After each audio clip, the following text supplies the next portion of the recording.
Hello student, स्वागत है आपका एजुकेशन पढ़ के यूट्यूब चैनल पे। मैं सुमित, आज मैं 12th के स्टूडेंट्स के लिए लेके आया हूँ जो चैप्टर 6 चल रहे थे उनके वंशागति का आणविक आधार, इसी के पार्ट 5 मैं आज लेकर के आप लोगों के सामने आया हूँ। आज जो मैं आप लोगों को बताने वाला हूँ वो डीएनए रेप्लिकेशन के बारे में। बहुत ही इंपॉर्टेंट टॉपिक है और इस टॉपिक से बहुत सारे क्वेश्चन हम लोग के आते भी हैं, खासकर ऑब्जेक्टिव क्वेश्चन। और एक बहुत ही इंपॉर्टेंट क्वेश्चन है, डीएनए अर्धसंरक्षी क्यों होता है। ऐसे भी क्वेश्चन आते रहते हैं, तो मैं आज इसको बहुत अच्छे तरीके से समझाने वाला हूं। आप लोगों को मैं ये सलाह दूंगा कि आप शुरू से अंत तक इस वीडियो को देखें, और अगर ये वीडियो आपको अच्छा लगे तो लाइक कर दिया करें, ठीक है। और आपको ये वीडियो कैसा लग रहा है कमेंट बॉक्स में जरूर लिख के बताएं। तो चलिए आज का क्लास मैं शुरू कर रहा हूं। सबसे पहले हम लोग जानेंगे डीएनए प्रतिकृति या डीएनए प्रतिलिपिकरण। इंग्लिश में इसको कहा जाता है डीएनए रेप्लिकेशन। तीनों बात एक ही है। ये होता क्या है, यानी डीएनए प्रतिलिपिकरण किसे कहते हैं, तो हम इसको कह सकते हैं इसकी परिभाषा के रूप में,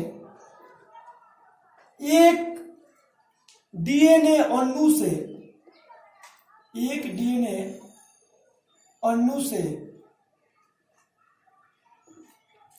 दो डीएनए अणु के बनने की क्रिया, दो डीएनए अणु के बनने की क्रिया डीएनए प्रतिलिपिकरण कहलाती है।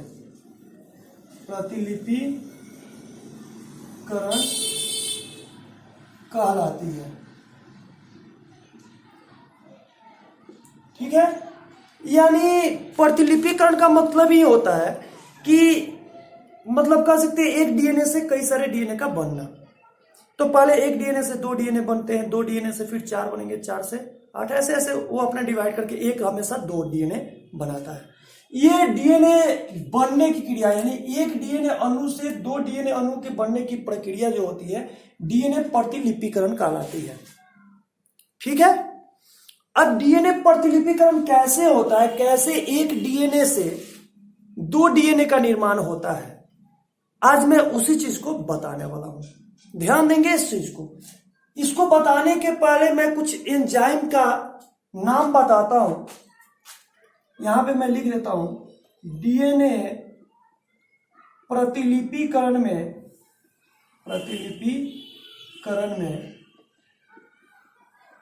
भाग लेने वाले एंजाइम्स। ये जानेंगे कि डीएनए प्रतिलिपिकरण में कौन कौन से एंजाइम की मदद से डीएनए प्रतिलिपिकरण की क्रिया होती है। मैं आपको पहले उनका नाम बता देता हूं। सबसे पहला जो है टोपो आइसोमेरेज एंजाइम है।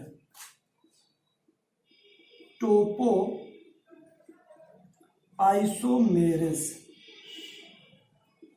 एंजाइम, ठीक है। पहला क्या है, टोपो आइसोमेरेज एंजाइम। इसको हम लोग डीएनए गाइडेज कहते हैं।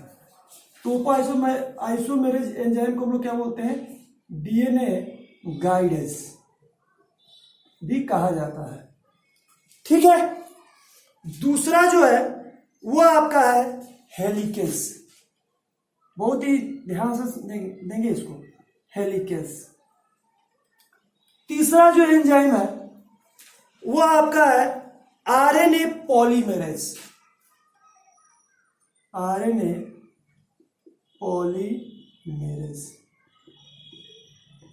चौथा है डीएनए पॉलीमेरेज।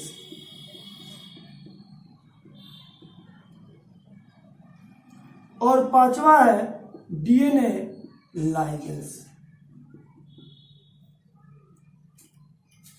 इन्हीं पांचों एंजाइम की मदद से डीएनए का रेप्लिकेशन होता है। बस इसका नाम याद रखेंगे। अब कैसे होता है मैं आपको बता रहा हूं बहुत अच्छे तरीके से। ये डीएनए, ये टोपो आइसोमेरेज है जिसको डीएनए गाइडेज कहते हैं। ये हेलिकेज है, आरएनए पॉलीमेरेज है, डीएनए पॉलीमेरेज है और डीएनए लाइगेज है। इसी की मदद से डीएनए का प्रतिलिपिकरण किया जाता है। बहुत सारे क्वेश्चन आते हैं, जैसे डीएनए के खंड को जोड़ने वाले कौन से एंजाइम होते हैं, तो डीएनए लाइगेज होता है। अब कैसे होता है मैं एक एक करके आपको बता रहा हूं, ध्यान देंगे इस चीज को। सबसे पहले हम एक डीएनए की संरचना करते हैं।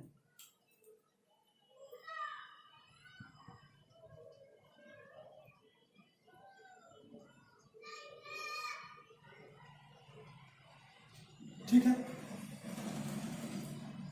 इसके अंदर ये जो संरचना हम बना रहे हैं, ये नाइट्रोजनी क्षार इसके अंदर मौजूद होते हैं। जैसा कि मैंने आपको पिछले पार्ट में मैंने आपको बताया था कि डीएनए 2 पॉलीन्यूक्लियोटाइड श्रृंखला से मिलकर के बनी होती है, एक ये और एक ये।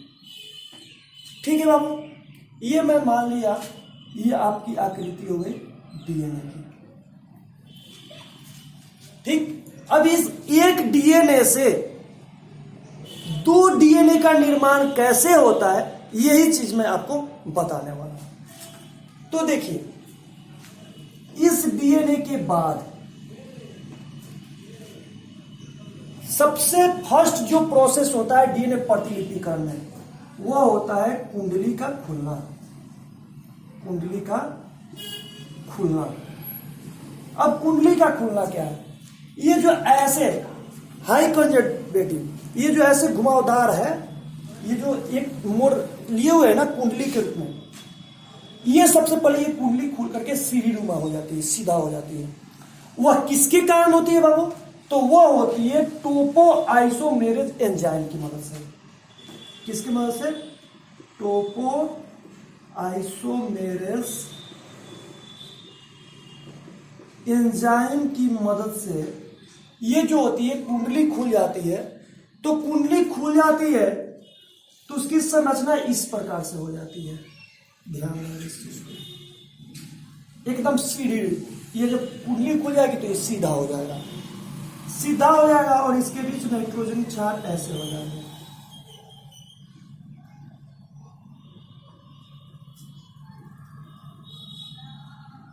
ठीक है, नाइट्रोजन क्षार ऐसे होते हैं, ये 3 डैश, ये 5 डैश, ये 5 डैश, ये 3 डैश, ये होते हैं। सबसे पहले डीएनए प्रतिलिपिकरण में टोपो आइसोमेरेज एंजाइम की मदद से इसका कुंडली जो होता है खुलता है और वह किस रूप में आ जाता है? सीढ़ीनुमा रूप में आ जाता है, इस रूप में आ जाता है। ठीक है, उसके बाद क्या होता है ये मैं आपको बता रहा हूं। इसके बाद दूसरी प्रोसेस क्या होती है? एक दूसरा एंजाइम आता है जिसको बोलते हैं हेलिकेज। कौन एंजाइम आता है? हेलिकेज। देखिए ये क्या करता है।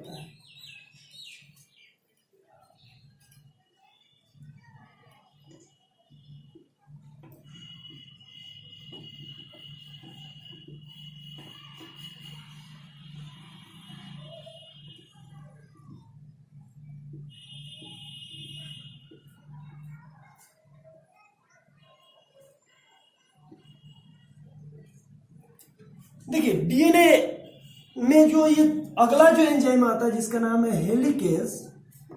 हेलिकेज क्या करता है बाबू? हेलिकेज नाइट्रोजन बेस के, ये जो नाइट्रोजन क्षार होते हैं, ये जो लकीर मैं दिया हूं, नाइट्रोजन क्षार होते हैं। नाइट्रोजन क्षार के हाइड्रोजन बॉन्ड को तोड़ते हैं, यानी ये नाइट्रोजन बेस के हाइड्रोजन बॉन्ड को तोड़ते हैं। यानी ये जो नाइट्रोजन क्षार जिस हाइड्रोजन बॉन्ड द्वारा ये जुड़े होते हैं, ये इसको ऐसे तोड़ देते हैं, यानी ये जो जुड़े हैं इसको अलग कर देते हैं। कौन एंजाइम बाबू? Helicase enzyme. कौन enzyme? Helicase enzyme. Helicase enzyme जो होते हैं इस नाइट्रोजनी क्षार के मध्य जो हाइड्रोजन बॉन्ड होते हैं, मैंने आपको बताया था, मैंने आप ध्यान दिए होंगे जब डीएनए की संरचना के बारे में बताया था कि डीएनए के अंदर जो नाइट्रोजनी क्षार होते हैं वह डबल हाइड्रोजन बॉन्ड और ट्रिपल हाइड्रोजन बॉन्ड से जुड़े होते हैं। एडेनिन जो होता है वह थायमिन से और साइटोसिन जो होता है वह ग्वानिन से। एडेनिन थायमिन से डबल बॉन्ड से और ग्वानिन साइटोसिन से आपका ट्रिपल हाइड्रोजन बंध से जुड़ा होता है। तो हेलिकेज क्या काम करता है, हेलिकेज एंजाइम इस हाइड्रोजन बंध को तोड़ देता है। यानी अब ये डीएनए का निर्माण इस प्रकार से हो गया, टूटते जाकर के तीसरे स्टेप में जाकर के ये ऐसे बन गया। अब इसके बाद देखिए क्या होता है, इसके बाद एक अगला आपका एंजाइम आता है जिसको बोलते हैं आरएनए पॉलीमेरेज। अब आरएनए पॉलीमेरेज क्या होता है, मैं इसको मिटा देता हूं, ये आप याद रखेंगे, ठीक है, इस एंजाइम का नाम, क्योंकि इससे बहुत सारे क्वेश्चन आते हैं। मैं सभी एंजाइम की मदद से मैं आपको बता रहा हूं, क्योंकि मैं इसको मिटा करके बताऊंगा तो बहुत अच्छे से आपको क्लियर नहीं हो पाएगा। तो चलिए मैं इसी को मिटा देता हूं और यहां पे आपको बना देता हूं। चौथा स्टेप क्या होता है इसका, चौथा स्टेप होता है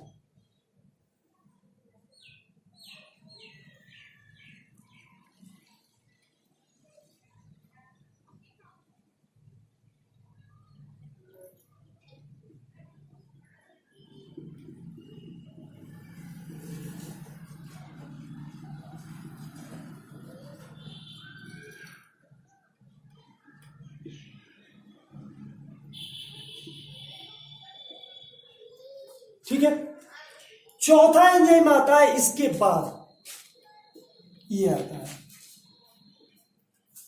आपका आता है एंजाइम जिसका नाम है RNA polymerase. RNA polymerase, polymerase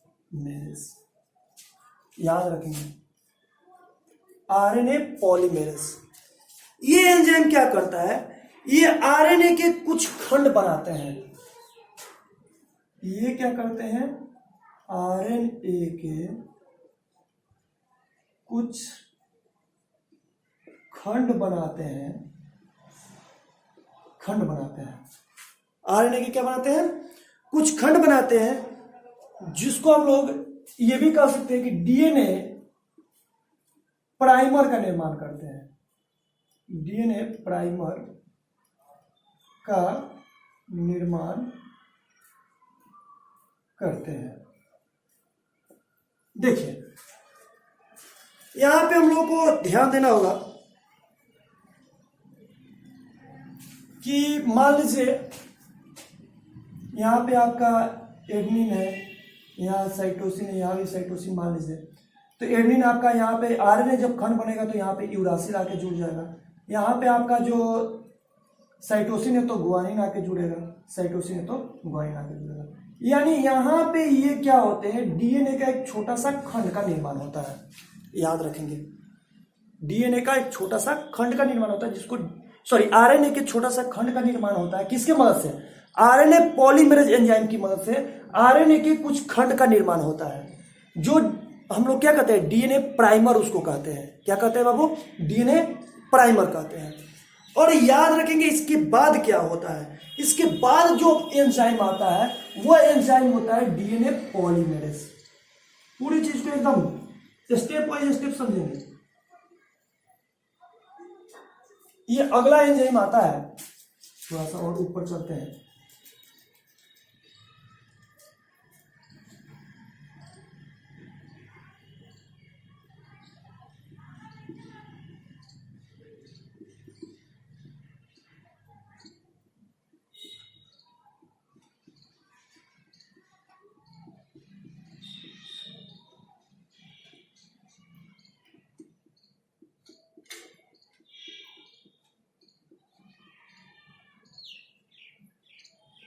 ठीक, अब इसके बाद जो एंजाइम आता है वो होता है डीएनए पॉलीमेरेज।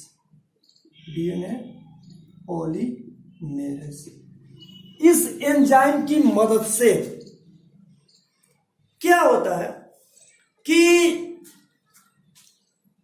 पहले से जो मौजूद कोशिका में, जैसा कि हम लोग को मालूम है कि पहले से कोशिका के अंदर न्यूक्लियोटाइड जो होते हैं मौजूद होते हैं, पहले से जो कोशिका के अंदर जो होते हैं वो न्यूक्लियोटाइड पहले से मौजूद होते हैं। तो इसमें क्या होते हैं, न्यूक्लियोटाइड आकर के जुड़ने लगते हैं, ये ऐसे।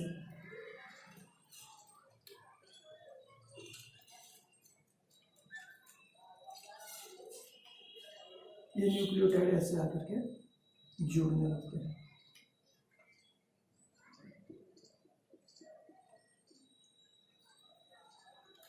ऐसे न्यूक्लियोटाइड आके जुड़ने लगते हैं।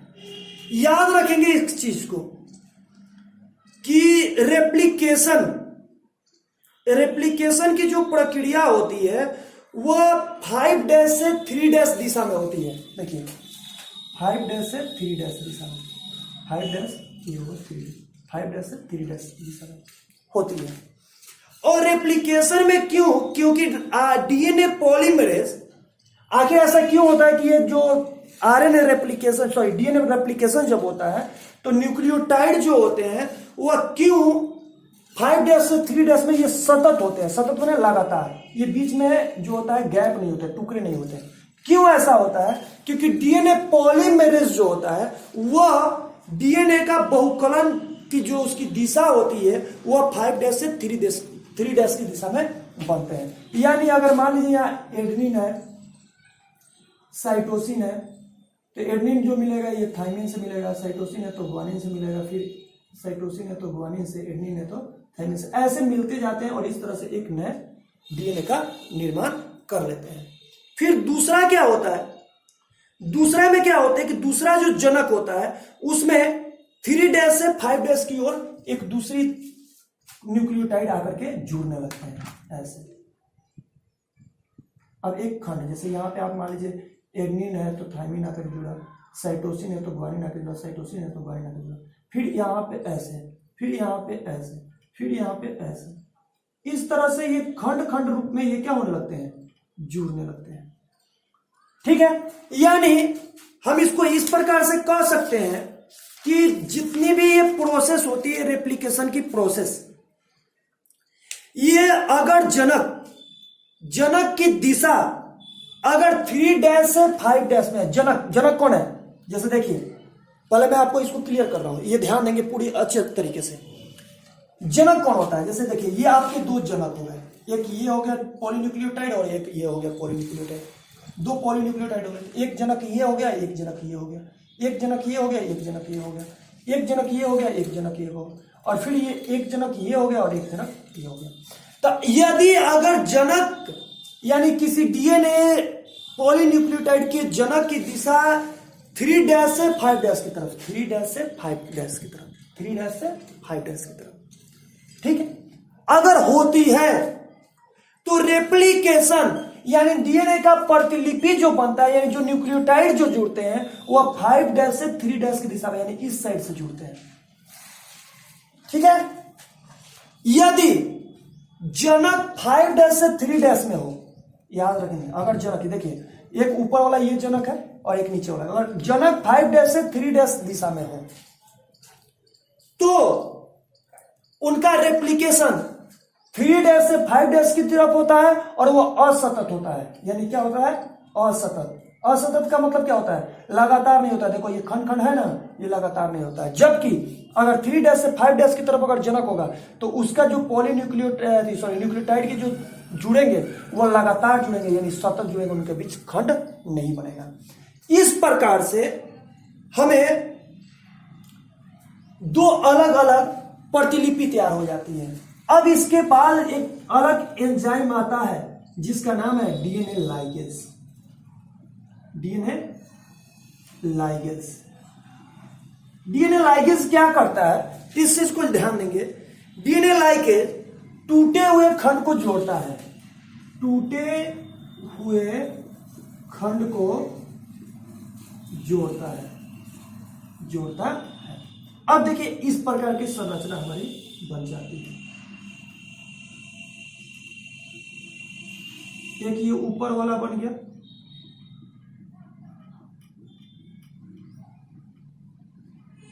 ये मान लीजिए 3' है, ये 5', ये 5' है, 3', फिर दूसरी बन जाती है ऐसे।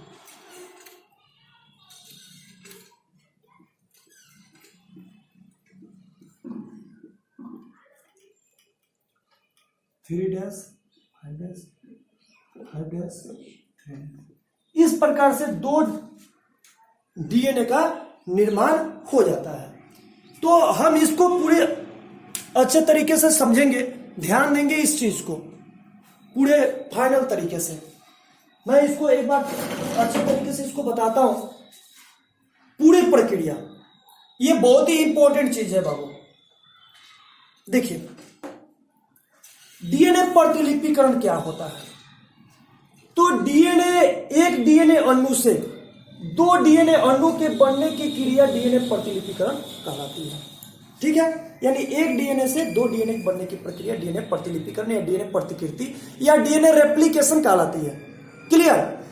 अब ये प्रक्रिया कैसे होती है? तो डीएनए रेप्लिकेशन में कितने एंजाइम भाग लेते हैं? 1 2 3 4 5, यानी डीएनए प्रतिलिपिकरण की प्रक्रिया में यानी कार्य विधि में 5 एंजाइम भाग लेते हैं। कौन कौन? Topoisomerase, helicase, RNA polymerase, DNA polymerase और डीएनए लाइगेज।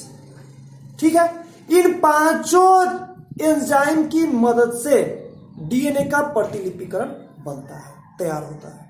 यह प्रक्रिया किस प्रकार से होती है, जरा इसको समझिए। मैं सबसे पहले एक डीएनए का निर्माण किया।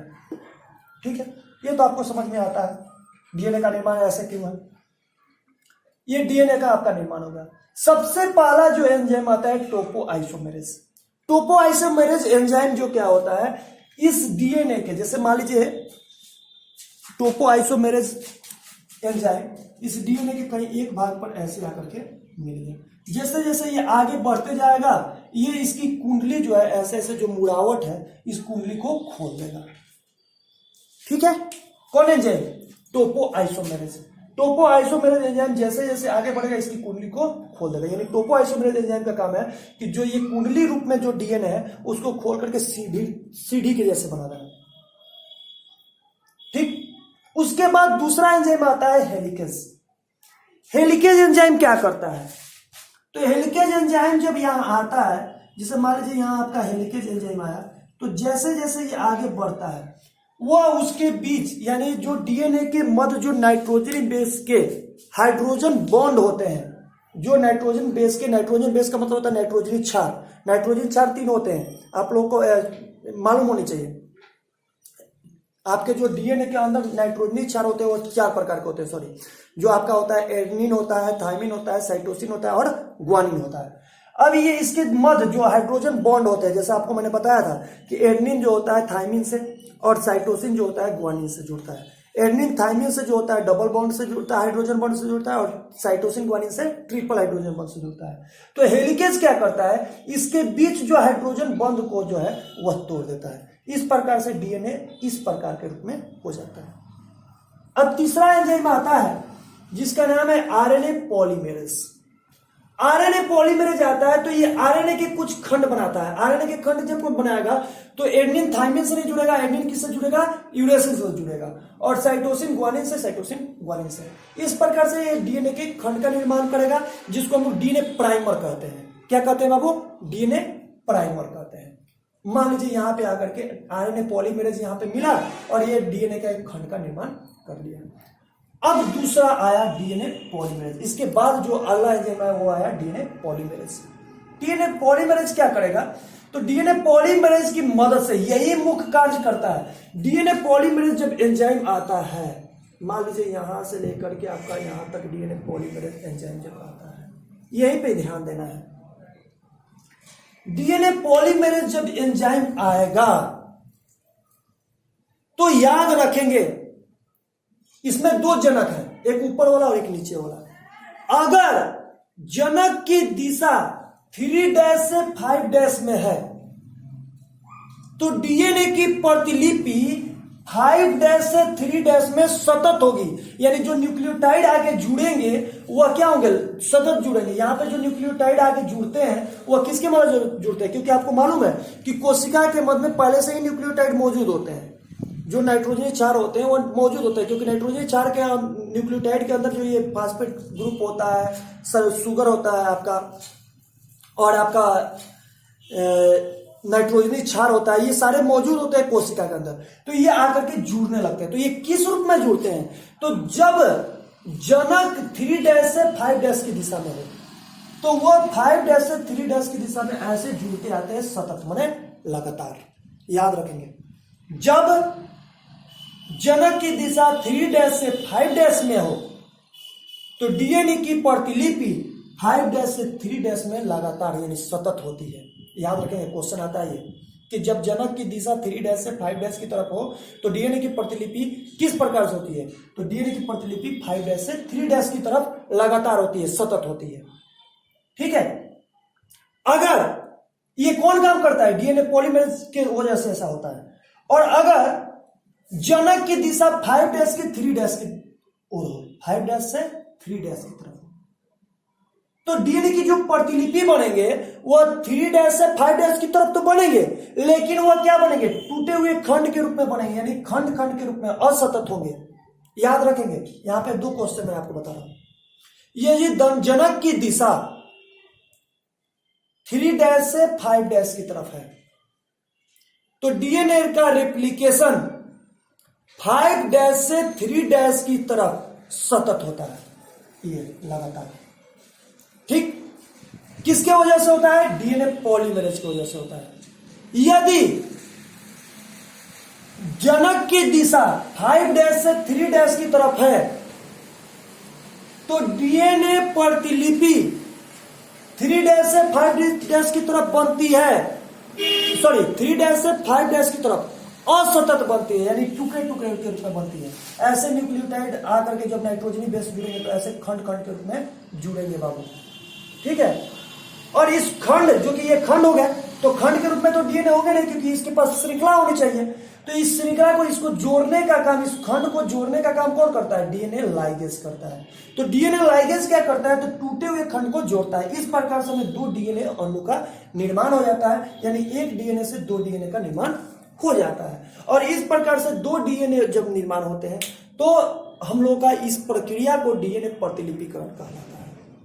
ठीक है, अब आइए, अब इसमें एक चीज और बहुत ही इंपॉर्टेंट चीज होता है, वह ये होता है कि डीएनए प्रतिलिपिकरण या डीएनए अर्ध संरक्षित होता है क्यों, इसके क्या वजह है, डीएनए अर्ध संरक्षित होता है क्यों।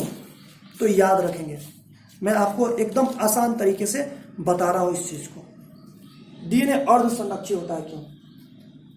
तो डीएनए प्रतिलिपिकरण बनते समय उसमें जनक केवल एक ही होता है, एक ही जनक है ना, दूसरा तो आपका नया बना है ना प्रतिलिपि, तो एक ही जनक होता है, इसीलिए डीएनए अर्ध संरक्षित होता है। याद रखेंगे, डीएनए अर्ध संरक्षित होता है क्यों, क्योंकि हम कहेंगे कि डीएनए प्रतिलिपिकरण में एक ही जनक होते हैं, नए डीएनए का जो निर्माण होता है उसमें एक ही जनक होते हैं, इसलिए डीएनए अर्ध संरक्षित। एक जनक होगा तो आधा, मतलब अर्ध संरक्षित होते हैं। यानी क्वेश्चन कोई आपसे पूछे डीएनए अर्ध संरक्षित होता है क्यों, तो लिखेंगे डीएनए प्रतिलिपिकरण में केवल एक ही डीएनए जनक मौजूद होते हैं, इसलिए डीएनए अर्ध संरक्षित होता है।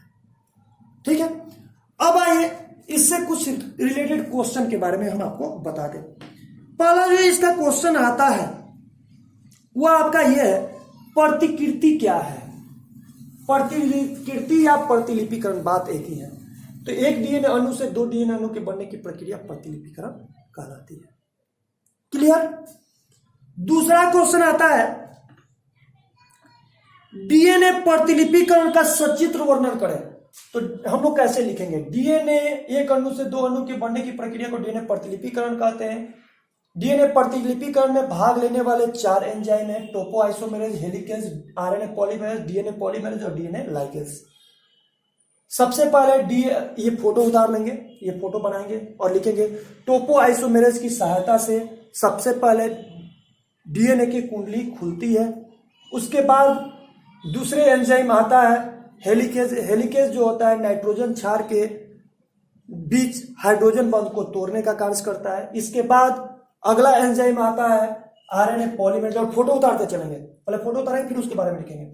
आरएनए पॉलीमेरेज के एंजाइम सबसे पहले आरएनए के कुछ खंड बनाते हैं जिसको डीएनए प्राइमर कहा जाता है। फिर अगला आता है डीएनए पॉलीमेरेज। डीएनए पॉलीमेरेज की मदद से डीएनए बहुकलन का निर्माण होता है। डीएनए बहुकलन का निर्माण का मतलब डीएनए का सतत निर्माण होता है।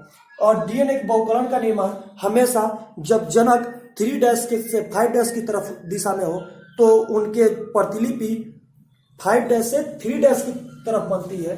और इसके जो बनने की जो प्रक्रिया है वह सतत होती है। हम इसको ये कहेंगे डीएनए पॉलीमरेज की मदद से 2 डीएनए प्रतिलिपि का निर्माण होता है और इस प्रक्रिया से इस प्रकार डीएनए एक डीएनए से 2 डीएनए का निर्माण हो जाता है। यहां पर तक हम लिख देंगे आरएनए पॉलीमरेज के डीएनए प्राइमर का निर्माण होता है। इसके बाद हम लिखेंगे डीएनए पॉलीमरेज की सहायता से हम एक डीएनए से 2 डीएनए का निर्माण कर पाते हैं। ठीक है, अब अगला क्वेश्चन हमारा आता है, वो बहुत ही इंपॉर्टेंट क्वेश्चन है, उस चीज को ध्यान देंगे। वह क्वेश्चन है, एक ऑब्जेक्टिव क्वेश्चन है कि डीएनए के छोटे छोटे टुकड़े को कौन जोड़ता है, कौन एंजाइम जोड़ता है? तो डीएनए लाइगेज। डीएनए प्रतिलिपिकरण में भाग लेने वाले कौन कौन से एंजाइम है? तो 5 एंजाइम का नाम लिखेंगे। इसके बाद और भी आता है डीएनए द्विगुणन में किस एंजाइम की महत्वपूर्ण भूमिका होती है, यानी एक डीएनए से 2 डीएनए बनाने में किसकी महत्वपूर्ण भूमिका होती है? डीएनए पॉलीमरेज की, क्योंकि डीएनए पॉलीमरेज ही 2 डीएनए का निर्माण करता है। ठीक है, तो डीएनए पॉलीमरेज की। इसके अलावा और भी आते हैं कि डीएनए एक डीएनए से डीएनए की कुंडली के खुलने का जो कार्य होता है किस एंजाइम की मदद से होता है? टोपोआइसोमेरेज के मदद से होता है। इस प्रकार से ये आज का जो टॉपिक है डीएनए रेप्लिकेशन आपका कंप्लीट हुआ। अगले क्लास में जब हम आपको मिलेंगे तो आपको बताएंगे अनुलेखन के बारे में विस्तार से कि अनुलेखन यानी डीएनए से आरएनए की बनने की प्रक्रिया अनुलेखन कहलाती है, जैसा कि मैंने आपको बताया है। ट्रांसक्रिप्शन कहलाती है, तो ट्रांसक्रिप्शन का प्रोसेस कैसे होता है, किस प्रकार से डीएनए से आरएनए का निर्माण होता है, मैं अगले क्लास में आप लोग को बताऊंगा। तब तक के लिए हम आपसे विदा चाहते हैं। जय हिंद।